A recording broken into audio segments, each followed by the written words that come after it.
ఆయన బంగారం ఇచ్చిన మరి నేను విజయాన్ని బట్టి పరీక్షలో విజయాన్ని బట్టి వందనాలు. అలాగే ఇంటర్మీడియట్లో జాయిన్ అవ్వడానికి ప్రొపించినందుకే తెలుసుకోవాలి. ఇంకా వారి కుటుంబం అంతటి ఈ సన్నిధిలో జ్ఞాపకం చేసుకుంటూ దూరదేశంలో ఉన్న ఉదయ్ కుమార్ని, బెంగళూరులో ఉన్న రాజేశ్వరి వారి కుటుంబాన్ని, అలాగే ప్రసాద్ గారు వారి కుటుంబాన్ని ఈ సన్నిధిలో జ్ఞాపకం చేసుకుంటూ కొద్ది ప్రాంతం అలాగే నిలబడి మీ దాసుని మీరు అభిషేకించండి. మీ మాట ఆయన నోటమించండి. మాకు కావలసిన మాటలు మీరు అనుకరించండి. వాళ్ళలో యోగ్యమైన రీతిగా పారిభాగం పొందడానికి నన్ను మమ్మల్ని సిద్ధపరచమని అజ్ఞానైన మీ దాసుని బలపరచి మాడుకోమని, అలాగే జ్యోతమ్మను బట్టి, అలాగే శాంతకుమారి వారి కుటుంబం కొరకు, అలాగే విజయమ్మ మరి వారికి ఇచ్చిన బిడ్డను బట్టి, మరి అమ్మగారిని బట్టి ప్రార్థిస్తూ నీ కృపాహస్తానికి మమ్మల్ని అందరూ అప్పగించుకోవచ్చు. కొద్ది ప్రార్థన చేస్తున్నామా అని వేడుకొనుచున్నాం తండ్రి. ఆమేన్. రండి బైబిల్ చేపట్టుకొని బైబిల్ మొదలు పాడదాం. అశ్రేష్ట చూచిన ఆదరణయున్నది సుఖాదుకాములో వాగ్దానమున్నది. విశ్వాసముంచి ధ్యానించుడి. గ్రంథ వాగ్దానములన్నీ నావి. ప్రతి అధ్యాయము వరుస వచనము దివ్య ప్రేమ వాగ్దానములు. గ్రంథ వాగ్దానములన్నీ నావి. Every promise in the book is mine. Every chapter, every verse, every line. On the blessing of His lovely one. Every promise in the book is mine. Sorry. దేవుడా, ఈ గ్రంథంలో 32,000 కంటే ఎక్కువైన వాగ్దానాలని మనకు తెలియజేయబడుతుంది. ఆ వాగ్దానాలన్నీ ఎవరి కొరకని? మన కొరకే. వాగ్దానం ఇచ్చిన వాడు ఎవరంటే నమ్మదగిన వాడు. మనమైతే నమ్మదగిన వారు కాదు. అనేక సార్లు తప్పిపోయేవారు, అనేక సార్లు మారిపోయేవారు. ఆయన ఎందరూ మారని, మార్పు లేని, నిరంతరము ఏకరీతిగా ఉన్నది. రండి మరి బాగు కొరకే యోహాను సువార్త 21వ అధ్యాయం, యోహాను సువార్త 21వ అధ్యాయం 15 నుండి 20 వరకు మనం ఉత్తర ప్రచుద్ధ రీతిగా చదువుకున్నాం. 15 నుండి 15వ వచనం నుండి 20 వరకు. వారు భోజనం చేసిన తర్వాత యేసు సీమోను పేతురును చూచి, యోహాను కుమారుడైన సీమోను, వీరికంటే నీవు నన్ను ఎక్కువగా ప్రేమించున్నావా అని అడుగుగా, అతడు అవును ప్రభువా, నేను నిన్ను ప్రేమించున్నానని నీవే ఎరుగుదు అని ఆయనతో చెప్పాను.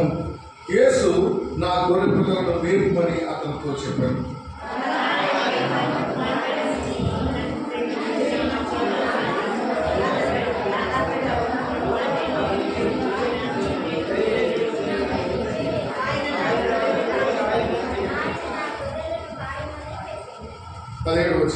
మూడవసారి ఆయన యోహాను కుమారుడైన సీమోను, నన్ను ప్రేమించున్నావని అతన్ని అడిగాను. నన్ను ప్రేమించున్నావా అని 3వసారి తను అడిగినందుకు పేతురు వ్యసనపడి, ప్రభువా, నీవు సమస్తమును ఎరిగిన వాడు, నిన్ను ప్రేమించున్నానని నీవే ఎరుగుదు అని ఆయనతో చెప్పాను.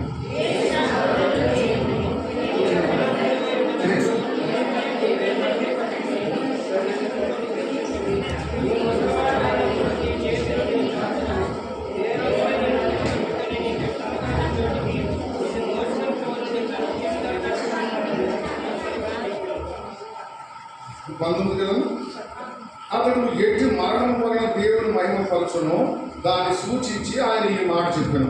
ఇట్లు చెప్పి నన్ను వెంబడించుమని అతనితో అను.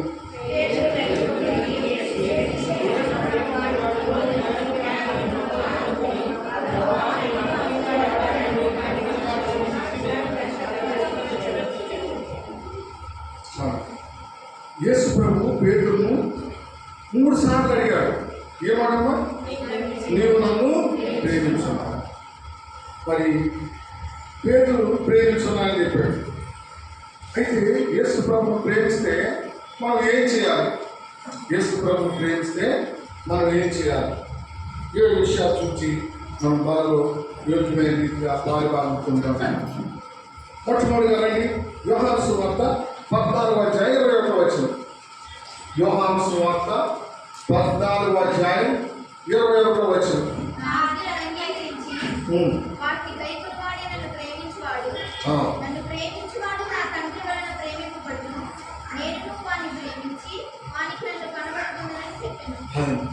నేను వానికి కనపరుచుకోవాలని వానికి చెప్పాను.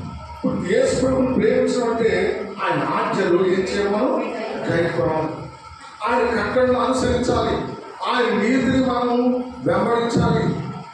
అప్పుడు ఆయన ప్రేమిస్తున్నాం లేక స్పష్టంగా రాయబడి చదివింది కదా తల్లి. అలాగే చూడండి, దేవుడు ప్రేమిస్తుంటే ఏం చేయాలి?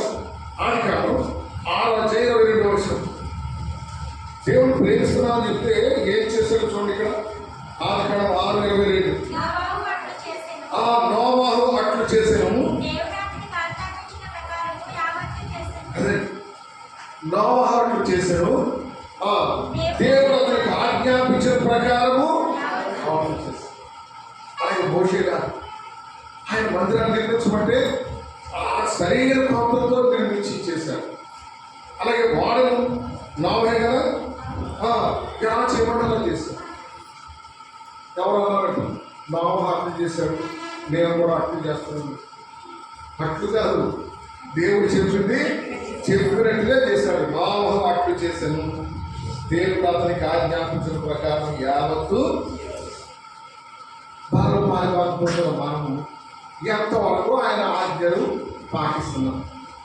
ఆయన ప్రేమించామని చెప్తున్నట్టు ఆయన ఆజ్ఞలు ఏం చేయమో మరి అనుసరించి నడుచుకుంటున్నావా? రేడియోలో మొన్న ఒక అతను చెప్తున్నాడు, 10 ఆజ్ఞలు ఉన్నాయి, ఆ 10 ఆజ్ఞలు క్రైస్తవులు ఎవరన్నా అనుసరిస్తున్నాడు ఏంటంటే అడుగుతుడు.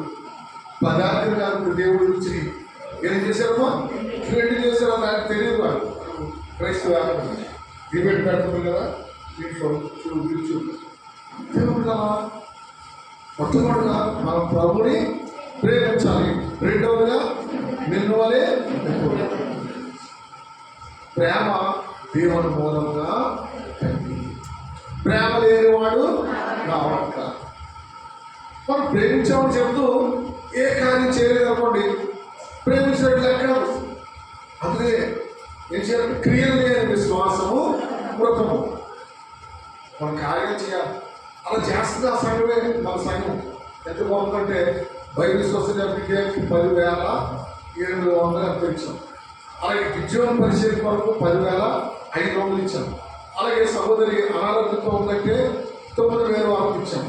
దేవుని అవే మనల్ని దేవునికి ప్రీతికరమైనదిగా చేస్తాయి. అదే సత్క్రియలు పేరు. దానికి సత్క్రియలతో ఆసక్తి గల ప్రజలను తన కోసము ఏర్పాటు చేసుకుంటాడు. మనం ఏ సత్క్రియ లేకుండా విడిపోతున్నారు, అట్లా చాలు ఆ సందాహం వేసేస్తున్నాను, వెళ్ళిపోతున్నారు. దేవుడు మనం ప్రేమ కలిగి సత్యం చెప్పచ్చు. అన్ని విషయాల్లో ఏం చేయడం?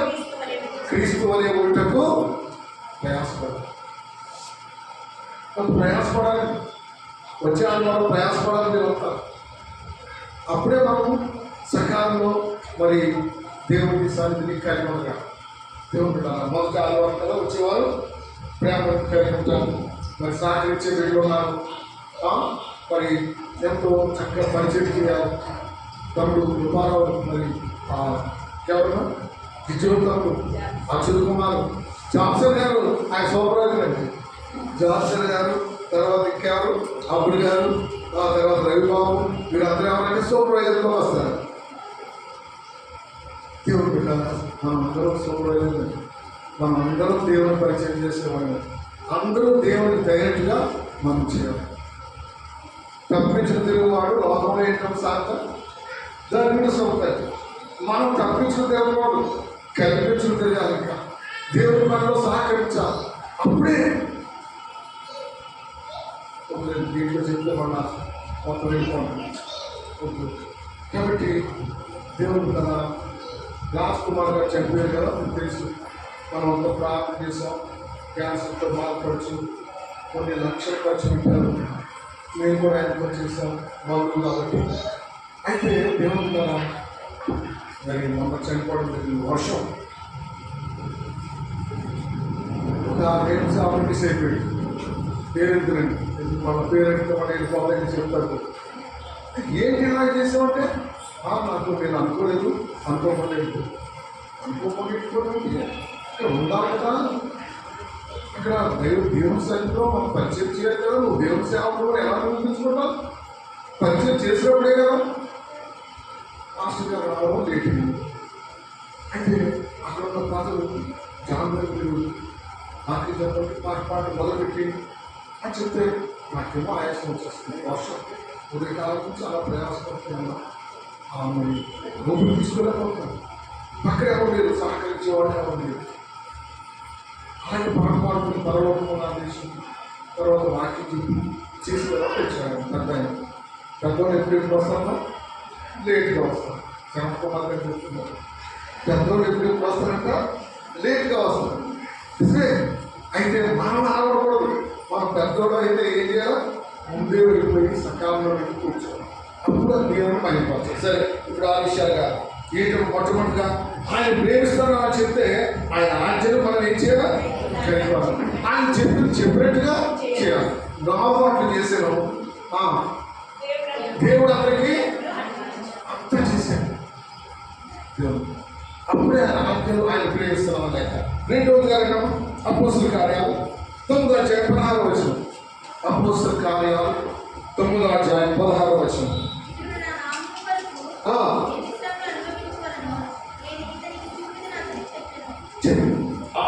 అధ్యాయం 40వ వచనం కూడా చదవరు.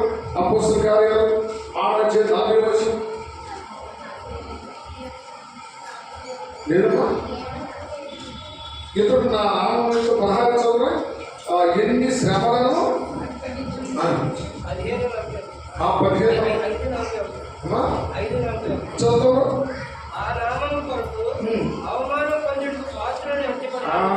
ఆయన నామం కొరకు అవమానం పొందుటకు వారు సంతోషించుచు మహాసభ నుండి వెళ్ళిపోయి ప్రతిదినము దేవాలయంలోను ఇంటింటలో మానక బోధించుచు యేసే క్రీస్తుని ప్రకటించుచుండిరి. అంటే దేవుడు ప్రేమిస్తున్నామని చెప్తే మనం ఏం పొందాలా?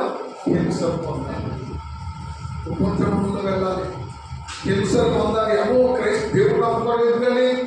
ఎందుకమ్మా? ఇల్లు కట్టుకోవడానికి అన్ని కూడా ఏముండాలి? బాగుండడానికి అంటారు. మరి హింసలు పొందుతారు. క్రీస్తు యేసునామమున సద్భక్తితో బ్రతుకును ఉద్దేశించి వారు అందరూ హింస పొందుతారు. హింసలు పొందుతున్నాం. మనం ఏమాత్రమైన ప్రభు కొరకు ప్రయాసపడుతున్నాం? ప్రభు కొరకు కార్యాలయం చేస్తున్నావా? దేవుని భాగం దేవునికి ఇస్తున్నావా? దేవుని కదా, దేవుని భాగం దేవునికి ఒకటే ఉంటే దేవుడు ఏమంటాడంటే మీరందరూ నా యొక్క దొంగిలించునే ఉన్నారంటే ఎవరనుకుంటున్నాం? సువర్చుకున్న దొంగల కంటే ఇంకా ఎక్కువైన వాళ్ళు. ఎందుకు చెప్పండి? చాలా మంది దొంగిలిస్తున్నారు. అయితే దేవుడు సమ్మతిస్తున్నాడు. దేవుడు ఎప్పుడు కూడా తప్పు చేసేవాడు కాదు. ఆయన నేను నిన్ను అత్యధికంగా ఆశీర్వదిస్తాను. ఎవరితో చెప్పిన మాట? అబ్రహాంతో చెప్పిన మాట. నీవు నీ బంధువుల నుండి, నీ తండ్రి నుండి, నీ దేశం నుండి నేను చూపించే దేశానికి వెళ్ళిపో. ఎందుకు పెట్టాడా? ఎందుకు చూపించాడు? అంతే. వెళ్ళిపోమంటే ఆయన ఏం చేశాడు? ముఠాలు సర్దుకొని జంటలతో సర్దుకొని అంతే వెళ్ళిపోవడం ప్రారంభించాడు. అప్పుడు ఏం చేశాడు? భూమి మీద ఉన్న జనాలు అందరికంటే ఆయన ఏం చేశాడు? హెచ్చించాడు, ఆశీర్వదించాడు. దేవుడు కదా, దేవుడు చెప్పి మనం అనుసరిస్తే దేవుడు మనల్ని ఆశీర్వదిస్తాడు. ఉదయకాలంలో సాక్ష్యం చెప్పాను బయట ఏడుస్తూ. ఎందుకంటే దేవుడు బ్రతికించాడండి. ఎన్ని సంవత్సరాలు అప్పుడు? 15వ సంవత్సరం వస్తుంది. ఆగస్టు వస్తే 15వ సంవత్సరంలో మరి బ్రతికిన తర్వాత 15వ సంవత్సరం వస్తుంది. 15వ సంవత్సరం వస్తే ఇంకో మాట కూడా చెప్పడం ఆయన మీరు అదే ఆగస్టు. ఎందుకంటే ఆయన వాడు ఇసుకేయాలని 15 ఏళ్ళు దేవుడు ఆశిస్తున్నాడు కాదు. అంటే 15 అయిపోతుంది, ఇంకెంత లేదు. ప్రారంభించేస్తాం. అయినా కానీ పర్లేదు, దేవుడు ఏం చేసినా ఆయన న్యాయమైన దేవుడు. ఆయన న్యాయాన్ని విడిచిపెట్టి, మామైతే న్యాయాన్ని విడిచిపెడతాం కానీ ఆయన న్యాయాన్ని విడిచిపెట్టే దేవుడు కాదు. ఆయన ప్రేమిస్తామని చెప్తే ఏం చేయాలి? ఆయన ఆచరణ అయిపోయాలి. ప్రేమిస్తామని చెప్తే మనం ఏం పొందాలంట? శ్రమ పొందాలి. ఏంటి శ్రమ? ఎన్ని శ్రమలు వచ్చినా ఆయన చివరికి ఒక మాట చెప్పాడు. ఒక అధ్యాయం యెహోవా ఇచ్చెను. ఎంత గొప్ప మాట చెప్పాడు. మనం చెప్తామా? బాధని మాకే రావాలా, పక్కెట్టు వస్తే బాగుంటుందా అని. అంటే మన బాధల్లో ఆయన కూడా పాల్గొన పొందుతాడండి. ఆయన మాకు విడిచిపెట్టాడు. ఆయన నమ్మిన వాళ్ళని ఎక్కడో కూడా విడిచిపెట్టాడు. రోగాలు వస్తాయి, మరణాలు వస్తాయి, ఆపదలు వస్తాయి, ఏమొచ్చాయి కానీ ఇదిగో నేను నీకు తోడై ఉన్నానంటే ఆయన తోడై ఉండేది. రండి, మూడోదిగా చూస్తామా? మొదటి కొరింథీ 4వ అధ్యాయం 10వ వచనం. మొదటి కొరింథీ 4వ అధ్యాయం 10వ వచనం.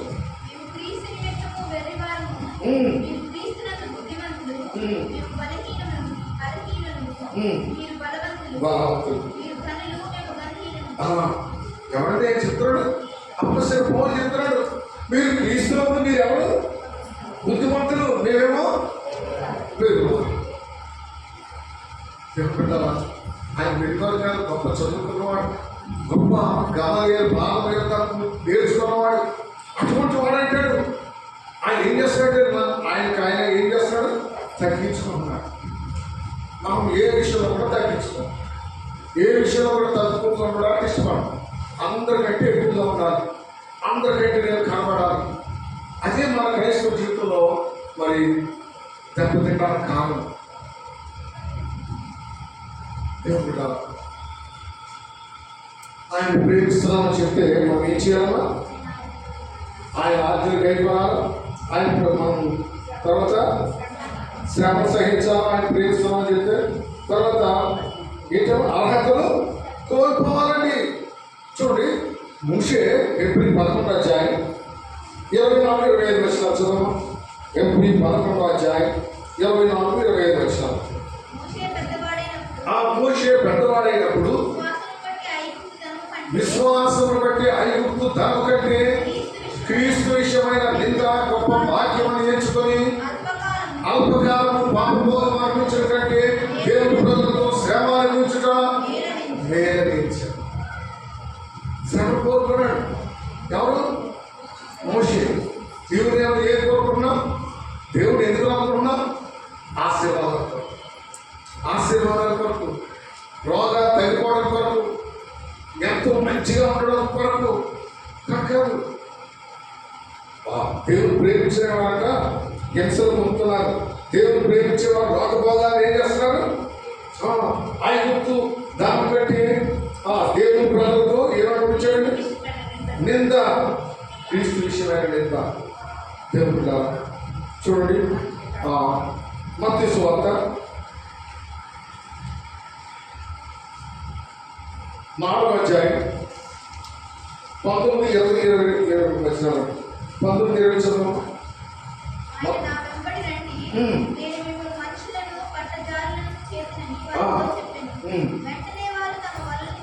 విడిచిపెట్టి అదే మోషే గారేమో ఈ లోకం ఉండే ఆధిక్యతను విడిచిపెడితే శిష్యుడేమో ఏం చేశారో వాళ్ళ ఆధారం అదే. వాళ్ళు జాలను వాళ్ళు విడిచిపెట్టి వెంటనే ఆయన ఏం చేశారు? వెంబడించి వాళ్ళు ఏది విడిచిపెట్టరు. అన్నీ అలాగే ఉంటాయి, ఆచారాలు పద్ధతులు అన్నీ అలాగే ఉంటాయి. కానీ దేవుడు పెట్టాలని చెప్తుంటారు. దేవుడు కదా ఆయన వెంబడిస్తే ఏం చేయాలంటే మనం విడిచిపెట్టవలసి విడిచిపెట్టాం. అప్పుడే ఆయన పాత్రగా ఉంటాం, అప్పుడే ఆయన బిడ్డలుగా ఉంటాం, అప్పుడే ఆయన మన జీవితంలో ఏమొచ్చినా కానీ మరి అన్న పాడారు కదా, ఈ జీవిత యాత్రలో ఏమి సంపాదించినా,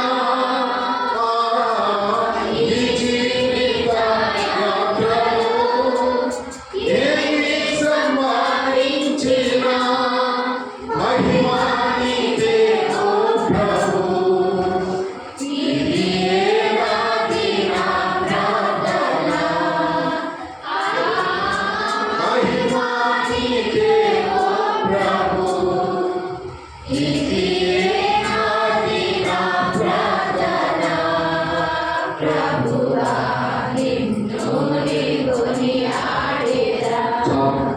ఈ జీవిత యాత్రలో ఏమి సంభవించినా మహిమా నీకే ప్రభు, ఇది నా దీన ప్రార్థన చేస్తావా? ఏమి సంభవించినా నేను వెంబడిస్తాను ప్రభు, నేను నమ్ముకుంటాను ప్రభు. నీవు తప్ప నాకు వేరే ఎవరు లేరు నాయన అని చెప్తావా? అలా చెప్పినట్టే నువ్వు ఆశీర్వాదం నువ్వు వేరు పొందుతావు. దేవుడు ఇక్కడ అంటున్నాడు, మోషేమో ఆయనకు ఆ బాధ్యతను మొదలుపెట్టాడు, శిష్యుడేమో తన వాళ్ళని విడిచిపెట్టాడు. వీరందరూ ఏమన్నా దేవుని ప్రేమించేవారు. అపోస్తలుల పౌలు అర్హతలన్నీ కోల్పోతున్నాడు. దేవుడు ఆయనకుండే పుస్తకాలంతా విడిచిపెడుతున్నాడు. చూడము ఇంకా మరి మత్తయి సువార్త 10వ అధ్యాయం 39వ వచనం.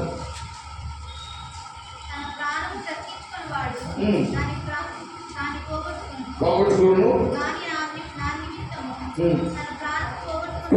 వాడు మన ప్రాణం ఏం చేయాలి? పోగొట్టుకోవాలి. ఏది పోగొట్టుకోవాలని ఇష్టపడు అంత మాత్రం దేవుడి వారి దేవుడి కొరకు ఏమి చేయలేము, చిన్న కార్యం కూడా చేయలేము. దేవుడు ఎంతో ఆయన చేయాలి. ఆయన ప్రేమస్వరుడు నిజమే. మేము లేను ఆయన వ్యతిరేకంగా కార్యాలు చేస్తున్నప్పటికీ ఆయన ఆయన రెండు చేతులు చాపి శివుడు వేలాడుచు నా కుమార్తె నా దగ్గరికి రాని ఆయన ప్రతిమాత్మగా ఆ చాపబడి చేతులు, మేకులు కొట్టబడి చేతులు, రక్తం కాల్చిన చేతులు, ఆయన చేతులు ఎలాంటివో యెషయా జ్ఞాపకం చేస్తున్నాడు. రక్షింపనేరగినట్లు యెహోవా హస్తము కాలేదు, మీరు నేరగినట్లు ఆయన చెవులు మందం కాలేదు. అయితే నీ పాపములు మీకును మీ దేవుడికి అడ్డుగా వస్తున్నాయి. ఎందుకు ఇంకా నీ జీవితంలో ఆశీర్వాదం చూడలేకపోతున్నాం? ఎందుకు ఇంకా వేరు చూడలేకపోతున్నాం అంటే మన పాపములే అడ్డుగా వస్తున్నాయి. మన అతిక్రమలే ఆయన ప్రేమకు దూరపరుస్తున్నాయి. జాగ్రత్త. అతిక్రమములు దాచిపెట్టువాడు వర్ధనడు, కానీ వాటిని ఒప్పుకొని విడిచిపెట్టువాడు కరికరం. దేవుళ్ళారా రండి. 90 ఫిలిప్పీ 1:21 వచనం. ఫిలిప్పీ 1:21 వచనం. ఆయన ప్రేమించామని చెప్తే చూడ ఏమన్నాడు?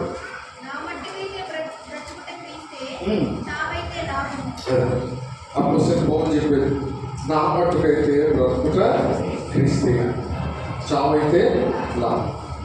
చూడండి 97వ కీర్తన 10వ వచనం. 97వ కీర్తన 10వ వచనం. 97 10వ వచనం.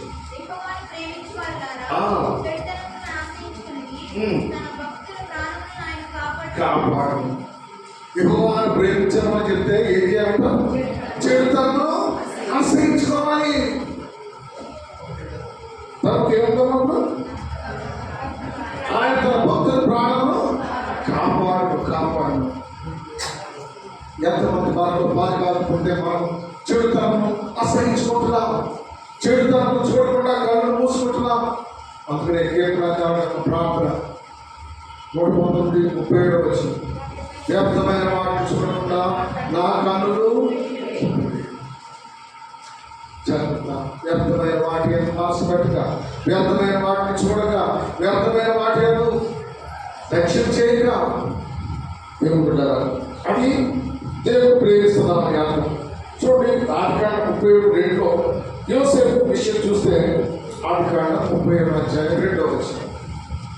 ఆదికాండ 37వ అధ్యాయం 2వ వచనం.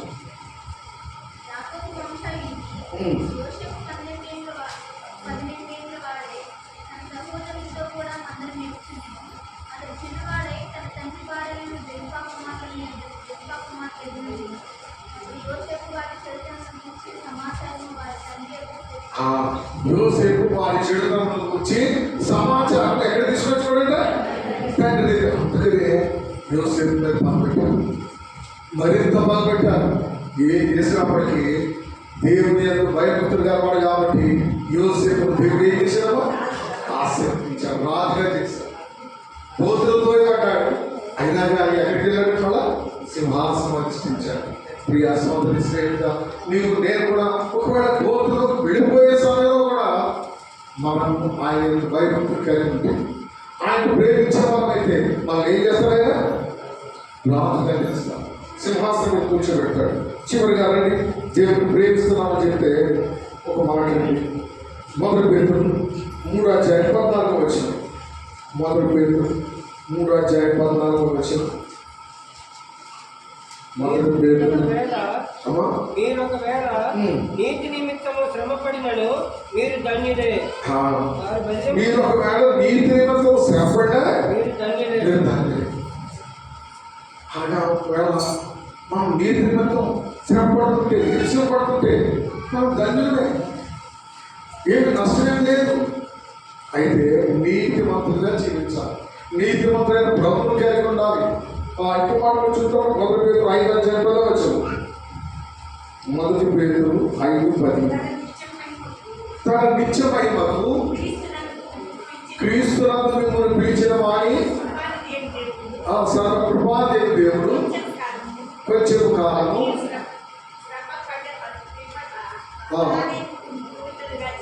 చేసి స్థిరపరిచి బాగుంది. కొంచెం కాలము శ్రమ ఎంతకాలం దినపిల్లకి కొంచెం కాలం ఎల్లప్పుడూ ఆయన నమ్ముకుంటే ఈ శ్రమలు వస్తాయి. అయితే ఎంతకాలం అది కొంచెం కాలం. కాబట్టి మనం ధైర్యం కలిగి శ్రమంలో కూడా ఆయన విడిచిపెట్టకుండా ఆయన వెంబడిస్తే, అందుకని ఏం చూసాం మనం, ఆ దేవుని ప్రజలు ఏంటో ఆయన ప్రేమిస్తున్నామని చెప్పేవారు దేవుని ఉండగాళ్ళలో మనం చూస్తూ వచ్చాము. కాబట్టి ఆయన ప్రేమించి ఆయన ఆజ్ఞలను అనుసరించి జీవించడానికి ప్రభు సహాయము చేయడం కాక ఆమె ప్రార్థన చేసుకున్నాం. తండ్రి, నమ్మకమైన దేవాన్ని పరిశుద్ధ నామమున వేలాది స్తుతులతో ప్రార్థిస్తున్నాం. నాయన ఎంతమంది మీ దాసులు తెలియజేసి లేఖ బాగుపడి స్తోత్రాలు. పేతుల జీవితంలో